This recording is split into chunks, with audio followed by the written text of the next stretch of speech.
Господин Илиев, како ви се чини ова судење во отсуство, каде што обвинетиот Груевски не е во државава, а пак доби година и 6 месеци затворска казна за дело кое е предвидено до 5 години? Како да коментирам? Тоа е судска одлука, но овака гледано искуствено од она што сум поминал, кога не би било вистина, би било да не кажам што. За мене, мислам дека одлуката, односно пресудата на судот, не ги знам точните и образложенија за околностите кои му се земени како леснувачки во случајот, но праксата на судовите во Македонија била секогаш да судењата во отсуство, а отсуството е едно од најотежителна околност, односно бегството е отежителна околност, казните иделе до максималните предвидени казни во законот, како би се возможило во повторените судења да можат на обвинетите да им се проверат одбраната, да се изведат доказите пред пристан обвинетите, така да му се спазат сите негови права кои ги предвидува закон за кривична постапка. Господинот Груевски е обвинет за ништење на материјали, односно уништување на доказни материјали кои би служеле во натамошни постапки и за некои други дела, како фалсификување на службена исправа. Дали за овие дела може да се добие казна од година и 6 месеци, со оглед дека имаме и казни за украдени кебапи кои се 3 години? Па добро, тоа така споредувате, казната е, така да речем, смешна.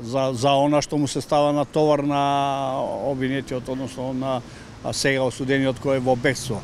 Таа споредба не е добра, но во секој случај судот за таа казна што се определил треба да има девели образложенија што значи тоа за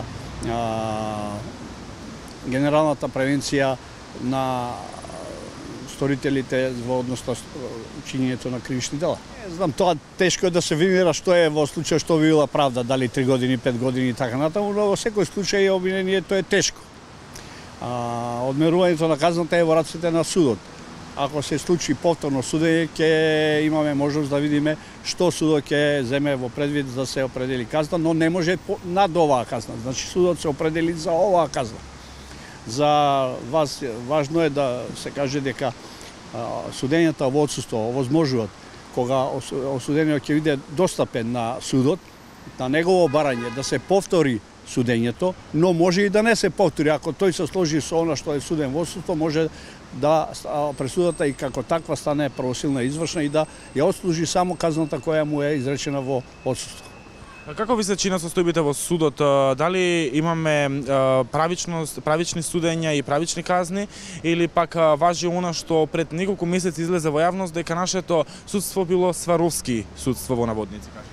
Па не знам, за тоа се потребни анализи, има и невладини организации, има надлежни институции кои можат тоа да го анализират и да донесат релевантни заклучоци во која состојба се наоѓа судството. Но општо земено, општата јавност е убедена дека судството не е на нивото на она што значи уставна негова положба, независност, дека судството е политички зависно, дека судиите во многу случаи идат спротивно и многу пониско од законите кои им овозможуваат да вршат конкретната кривична правна санкција на осудените лица, така да останува на самото судство да се избори и да докаже на јавноста, на граѓаните на Република Македонија дека тоа е независно, способно во примена на законите, заштита на правата на граѓаните и така натаму.